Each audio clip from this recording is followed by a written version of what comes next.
the Badger Politics. I'm Scott Stearns. Yes, good evening. This is Paul Sickle. Hey, Paul. So congratulations on the Democratic Convention coming to Milwaukee. Yeah, so we thought maybe we would have some news after the last time we recorded, and sure enough, they announced that it will be in Milwaukee. I think people are excited. I think this is going to be a big fucking deal, as Joe Biden would say. Joe Biden would say it's BFD. Yeah, it hasn't been outside of Chicago. Right. This is definitely going to be a big thing for this town. Hotels are already blocked off, so if you have a wedding in July of next year, you might want to check your dates and maybe make some decisions around how you want to schedule things. And interestingly enough, they did open it up to potentially Millard Park if the nominee or the party wants it based on the interest level, if they can fill it up. Yeah. Honestly. Well, I think there'll be a high interest level in Milwaukee amongst people that want to participate and be a part of this thing. Hopefully the person that will give that big speech on the fourth night will be the next president. I mean, that's the hope. Right, and there may be some real interest in that. Yeah. Kind of like there was when Obama ran in 2008. Right, and I mean, Obama was obviously a unique candidate historically. He was a force multiplier. Yeah, so I don't know. I mean, depending on who the candidate is, I mean, they'll have to gauge what the... I think opposition to Trump, a good chance it's the first female. Yeah. And there's just a lot of reasons to think there might be real interest in, I mean, in a bigger venue. Even if there isn't a female at the top of the ticket, I think it goes without saying that there will be a female on the ticket. If not the presidential candidate, then the vice presidential candidate, I think, is almost guaranteed. Well, that was interesting. I was watching Gillibrand tonight. Kirsten Gillibrand? Yeah, I was pretty impressed with a lot of her rhetoric. I didn't think that the delivery... She really speaks quickly and enthusiastically, which is cool. And it's sort of infectious, but by the same token, I think it was so fast that I think people are going to have a hard time following her. And I can't imagine her becoming the nominee this time around. That said, it's the kind of thing where I think over time she could become more polished. And maybe as a vice presidential nominee, she'd be a really interesting choice. Yeah, perhaps. I mean, she was a good candidate in New York. I mean, she took the reins after Hillary Clinton joined the cabinet. Right, and she won a congressional seat that had trended Republican for years in 2006, held it in 2008, and then, obviously was a very, very strong political force as a senator in New York. Part of me says, well, maybe she should stay in the Senate because she's been good for the state. One thing I liked, I think for a little bit more mass appeal, she's from upstate New York, and she seems a lot more Midwestern than she does New York City. Yeah, well, I'm sure she campaigns pretty well in Buffalo. And that's really her. So I think the ability to relate kind of in the Rust Belt might be better than people would have estimated. Sure. So that would be one thing to keep your eye on. We've had Beto O'Rourke come to town. Beto's in, and he made a couple of stops in Wisconsin and Madison and Milwaukee today. Yep. So he raised, I think within a day of announcing, he raised $6.1 million. Yeah, but now I've heard that $4.5 million was transferred from his Senate. Oh, okay. So it's a little misleading, perhaps? Yeah. Okay. Yeah. So obviously, I believe so. He's trying to get press. It's still a good haul, but it's not quite the burning level, supposedly. Yeah, I am skeptical of Beto. I mean, he obviously ran a really competitive campaign against Ted Cruz in Texas last year. When you get beyond personality, though, and you get into the specifics on the issues, I mean, he historically was a fairly moderate Democrat in the House. Yeah. And I don't know that his positions are going to align with where primary voters are. Yeah. He's young and he's got a big smile. Yeah. And people a nice smile. He's energetic, he's passionate, obviously. He projects all those qualities. Right. But whether or not that's enough to overcome maybe some of his positions or votes that he took in the House, I don't know. I think that remains to be seen. I think right now that campaign is being driven by personality. Right. And last time we talked, we thought Biden, that obviously there was an opening for Biden here. When he talked to the firefighters, it sounded like he was a couple of weeks away from a decision. Run, Joe, run was the chant. I think he's all but in. I would be shocked just given the poll numbers that show him ahead of Bernie in a matchup, I mean, I don't see how he doesn't announce not going for it. Well, he wants to run. Obviously, Right. He would almost need a reason not to at this point. Right. If his polling numbers were not good, or he wasn't competing well against some of these other candidates, then that would be a different story. But if he announces tomorrow, it's going to really force some candidates to think about whether or not they want to stay in this thing. I think Beto moved his announcement up because of Biden, because otherwise he'd be in the shadow. 3 white guys already. There isn't that much space. One of them is going to become the also-ran, and Beto needed to get in now. Yeah. Lest he become that. Sure. And I do think Biden, if he waits too long, risks some of that too. Mm-hmm. People developing affinity for others like Beto. But that said, I think that it's going to be a long, hard slog. Yeah, I think we'll know within the next week. I would expect an announcement. Right. Yeah, probably within the next week or a week and a half from Biden that he's in, because he has to get in before the story becomes more about Biden waffling. Does he really want to do this? Just given the challenges that the family's had the last few years, and so I don't know. I think probably by the end of next week, I think we probably know the answer, and I think we know the answer, but it's a matter of whether or not he's the timing is right for the announcement. Yeah.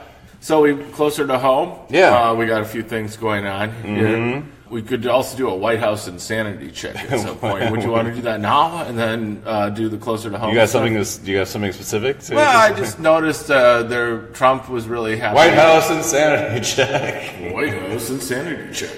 I think that the tweets about John McCain over the weekend were pretty outrageous. I saw some of that.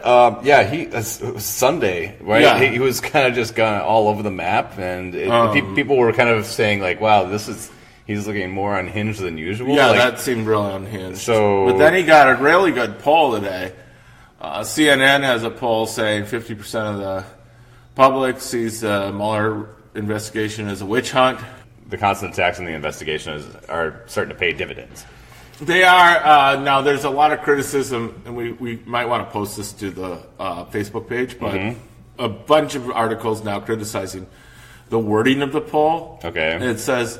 And who conducted the poll? CNN. Oh, it was CNN. But it was... The poll is worded something along the lines of, Trump says it's a witch hunt, and he's been subject to more scrutiny than other presidents because of political reasons. Do you agree with this? That's kind of leading. Well, right. So the idea, some have argued, well, you're quoting him, so you're asking if you agree with the statement. Sure. The other side of the argument would be, you should have asked, do you think it's a witch hunt or do you think it's a legitimate investigation? And so far when that choice has been posed, more people go for the legitimate investigation than the witch hunt. Well, by pretty good margins usually. The other aspect of that is, all the polling that I've seen has shown that the vast majority, and even Republicans, want the report to be public whenever it is completed. They don't want it to be bottled up and never released by the Justice Department. They want this thing to have daylight. It kind of flies against the idea that it's a witch hunt, because I think people do see value in the results. The poll asks 2 questions. Mm-hmm. Has Trump been investigated more, and then I guess for political reasons, or is it a witch hunt? Yeah. And you could say yes to either one, really. And that's why people are thinking it got such a high response rate. Okay. So, I would almost say, yeah, he's been investigated more than other presidents. And but for good reason. But you could say it's for political reasons. There may be good political reasons, but they're political reasons. They are, obviously. They're based in reality. Yeah, absolutely. I'm just saying that I can see where somebody might think, well, yeah, he is investigated more than other presidents. Right. And still think that he's pretty crooked. Yeah.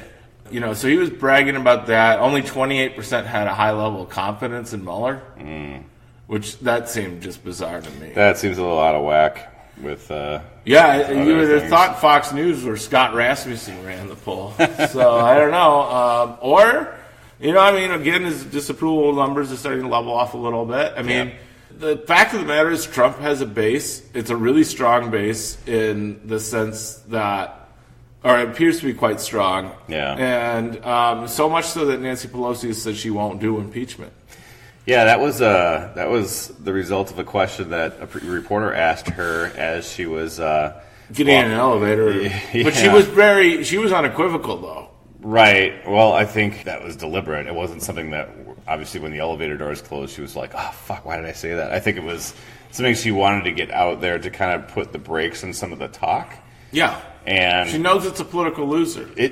It absolutely is. I mean, they don't have the votes in the Senate by a long shot. It's a fool's errand. Right. Because the Senate will never vote to convict, and this will consume a lot of the political oxygen, and it will go nowhere. And I mean, the problem is there may be some basic measures of accountability that are not being employed where they need to be. Yeah. And so they're, I get by the same all that. token, I mean, you can't. If you don't have the votes, what can you do? Right. It doesn't make any sense. Wouldn't you rather spend time passing legislation that you ran on as a congressman, and then campaign on those things because they got bottled up in the Senate, or if the Senate did pass them, Trump vetoed them. Your odds are better at beating them than they are on the issues. The one argument I've heard is that Trump can try to engineer a crisis to try to create a rally around the flag effect. Well, something could just happen, whether it's engineered or not. So you're opening a Pandora's box. He might even be difficult transitioning out. There could be all sorts of things that happen. Well, we know that prevent his effective removal. I mean, that's the theory of Trump is that bad and that dangerous that it requires this level of action. Sure. And I most signs probably hint at that. Whether they say it definitively, I'm not sure. Yeah. Well, I mean, hopefully, please comment on the Facebook page. I'd be open to hearing what people think. Well, I think the Mueller report should hopefully be, if nothing else, a tool for discussion about just how severe the problems are that the investigation is going to speak to. I mentioned that Uncle Rick was talking about the presidential harassment. Oh, that's his new thing. Oh, really? Yeah. Presidential harassment. I mean, I guess that's one of Trump's favorite phrases. So Uncle Rick is now. He's now adopted that. It's like he's a constitutionalist against presidential harassment or something like that.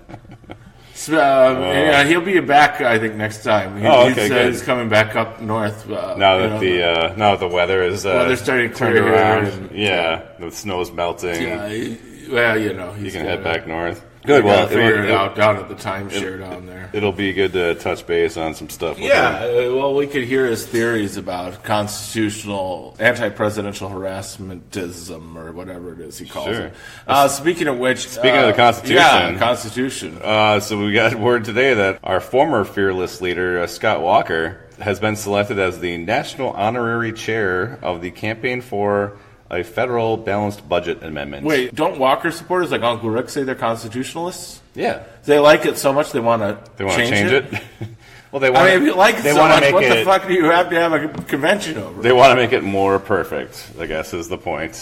Balanced budget amendment sounds so nice. Yeah, it's almost too good to be true that it would do everything that they would hope it would do. Yeah, so the United States literally was founded on debt, not to mention a moral debt to the Native Americans and African Americans, who were violently exploited, genocidally. So you've got a lot of debt among the European friends. We owed a bunch to France, and I think even Germany, for fighting against Britain with us.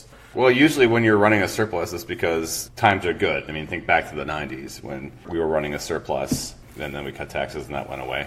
I get the argument. I understand it. The whole idea that you're spending more than you're taking in. I get it. However, when you have a recession, when you have serious challenges, or you have national disasters that take place, whether you're related to acts of God or because you have a terrorist attack or something awful happens, you have to be prepared and you have to have the flexibility to be able to spend money to make stuff better. And a balanced budget amendment is just going to put us in dire straits if the economy tanks and we don't have money to spend to make it better. It's actually, a a government is an appropriate place to incur debts. Yeah. Because a government is relatively permanent as long as it has the ability to manage its debt. Yeah. As long as you're not pay its Venezuela obligations in a timely manner. That's the logic for fiscal stewardship. Well, it's always a matter of what percent of the GDP is deficit spending, right? It has to be managed. It can't get out of control. It's very high right now for an expansion peacetime era, or so to speak, peacetime era. And most of that fault is Trump's. He had a Republican Congress, and they had to pass their stupid tax bill, and that actually exacerbated the thing. But no, it was supposed to generate more revenue. That's the myth, that is supply side economics. Walker, with his new job, has this cute line about how Washington has failed. And there's a little bit of a dig on Trump in a way, but then if he's really serious about it, why didn't he become a never-Trumper? Well, it's basically saying that Trump also is still not delivering. So the states have to deliver with the... Walker said... They're probably setting up for a post-Trump environment anyway, when they can just turn it into a trope against Washington. Walker said where Washington has failed, the states must step up and lead using their constitutional authority to solve the problem. It's a cute line. And it is, and that's all it is. It's just a line. Because, states can't run deficits. They have to have a balanced budget. However, as Walker proved, you can finance, these things through fancy accounting. Well, they have a balanced budget, but it's a budget balanced on debt. Yeah, right. It's really not a balanced budget. But look at the state of the roads here in Wisconsin. He got rid of indexing the gas tax to inflation, and now our roads are a mess. Right. You have a deferred maintenance debt. Pretty much. That everybody in Wisconsin, we're paying for it through auto bills. Right, because to fix your axle. Suspension, the brake shots. That's economic development, Paul. Well, keep a lot of mechanics. It's probably a really good idea to invest in suspension, tire, brake jobs in Wisconsin. Yeah. Other housekeeping, there were arguments heard today in Madison in front of a Dane County judge around the lame duck laws, limiting the powers of Tony Evers and Attorney General Josh Kaul. So we'll see what happens with that. We all kind of know the end game there. We need the state Supreme Court that's reasonable. Assuming that they're overturned or found unconstitutional, at least partially. It's obviously going to state court. It's going to be appealed all the way to the Supreme Court, and we have a election. Yeah, so Neubauer needs to win. Hagedorn has been pretty far behind, but he's starting to at least consolidate his conservative base now. He's gotten some endorsements. Yeah, really, from let's ban all gays groups. Yeah. So no, the hate group. Which hate group? NRA. Well, that's pretty much a hate group too. Anyway, I believe the police, Milwaukee Police Union endorsed unfortunately a sad union in many ways. So he's gotten some. I think I do support the police. I just don't like the Milwaukee Union at all. Really. So he's gotten some positive news out of that, which is some of the first positive news. He's getting the conservatives to consolidate around him. This race leans obviously right now toward Neubauer, it will like most court races, probably swing pretty hard toward the right after they start pounding her, which will probably start at the end of this week. Yep. Fortunately for you, you'll be in Montreal and you'll miss most of those ads, but we'll send them. Send them to you. You can expect some carpet bombing, scorched earth ads. WMC is still in the game. It's the U.S. Chamber of Commerce, which is disclaiming themselves. So they're just going to find a way to get money into this thing. Yeah. We're naive to think they won't. Well, April 2nd, Tuesday, April 2nd is the big day. So make sure your calendar is marked. Because right now, I don't feel like it's gotten a ton of attention. It's out there. Most of the articles, I think, have been about it. I got a lawn sign. So, we'll continue to talk about that one leading up to Election Day. The DNC is obviously huge news that has consumed a lot of the talk this past week. So there'll be oxygen in the state. Yeah, so we'll be talking more about that. We've got we couldn't even talk about the Bucks, who are facing their first sustained, probably real crisis of the season. Brogdon's out. for 6 to 8 weeks. So looking like the first round of the playoffs is going to be without Brogdon. So hopefully he makes it back for round 2, assuming the Bucks make it through. And then we go from there. But yeah, that is a big loss. I was at the Sixers game yesterday. Not the same team without him, right? No, it's not. Definitely not the same team. So it's, then again, it was the first game. It was the first game. And they were still pretty close to the Sixers. They'll have to kind of probably recalibrate some of the plays and figure out how to approach things leading up to the playoffs without Brogdon. Yeah. So go Bucks. Go Bucks. Brewers about to start. First pitch. Yeah, just about a week, about 10 days away. Over under on the wins this year.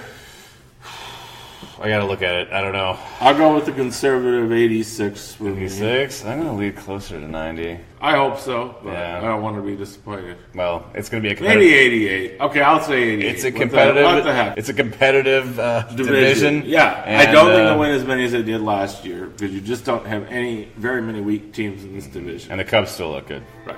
Forward, everyone. Forward.